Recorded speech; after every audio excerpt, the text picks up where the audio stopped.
আমরা কালকে সিলেট যাব, সিলেটবাসীর সাথে দেখা করব আমরা সবাই। তার জন্য আমরা কেক কাটতেছি। সবাই আমাদের জন্য দোয়া করবেন। আমরা 23 তারিখ রাতে সিলেট থাকবো, তারপরে ওখানে 4-5 দিন আমরা ঘুরবো সিলেট, পুরো সিলেট, শ্রীমঙ্গল এবং সিলেট সব জায়গায়। বিসমিল্লাহ।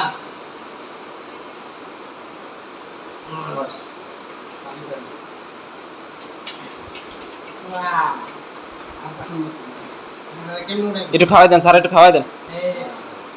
আমি খাওয়া দিই আপনাকে। খাওয়ান খাওয়ান।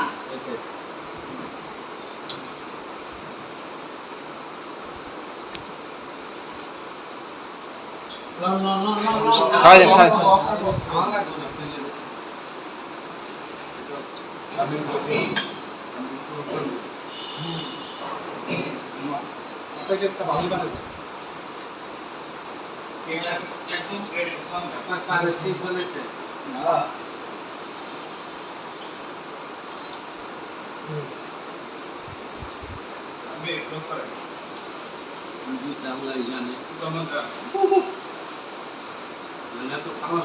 না না না, এই যে এই ভিডিও